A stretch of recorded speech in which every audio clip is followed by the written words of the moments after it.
Lista 5, exercício 7.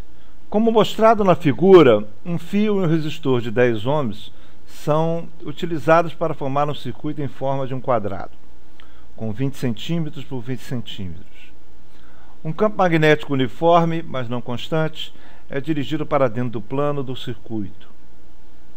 A magnitude do campo magnético diminui de 1,5 Tesla para meio Tesla no intervalo de 63 milissegundos. Determine a corrente induzida média e a sua direção através da resistência nesse intervalo de tempo. Bem, calcular calcular a intensidade da corrente é tranquilo, né?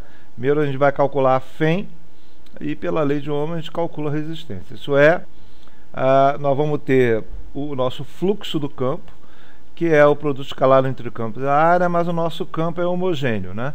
Ele tem o mesmo campo, ele pode variar no tempo, mas ele é homogêneo. Nesse ponto é igual a esse ponto, igual a esse ponto.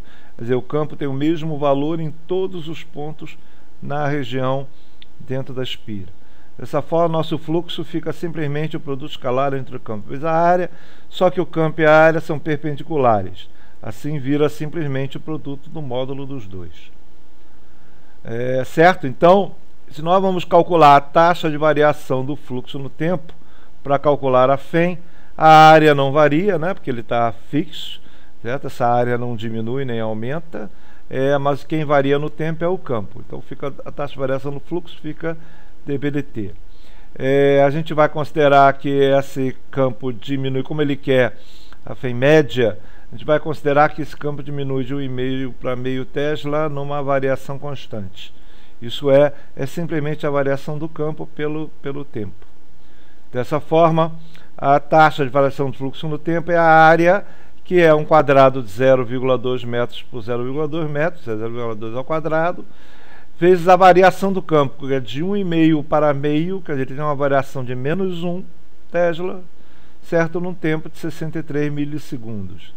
63 vezes 10 a menos 3. Dessa forma, a taxa de variação do fluxo no tempo é menos 0,64 Weber por segundo. Certo?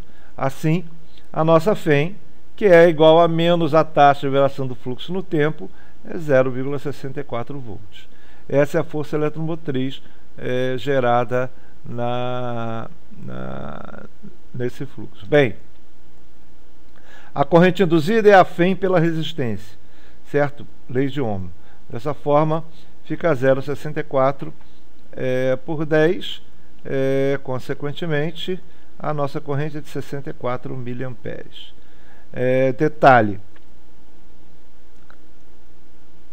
agora a gente vai calcular qual é a direção sentido, porque a intensidade a gente já tem, 64 miliamperes. Agora, para que lado ele vai? Bem, o nosso campo está diminuindo, consequentemente o nosso fluxo diminui. Se o fluxo diminui, a corrente induzida gerada, aqui vai estar aqui na espira, vai gerar um campo no mesmo sentido que o campo externo. Isso é, o campo induzido gerado pela corrente vai gerar no mesmo sentido. Por quê? Porque como o campo está diminuindo, como o fluxo está diminuindo, ele vai tentar fazer com que esse fluxo não diminua. Então ele vai gerar um campo no mesmo sentido que o campo externo. Assim, a nossa corrente, para gerar esse campo, tem um sentido horário. Então a corrente no sentido horário gera um campo para dentro da página. Isso é, a corrente em cima da resistência de 10 ohms é de B para A, certo? Isso no sentido para a esquerda em cima da resistência. É isso.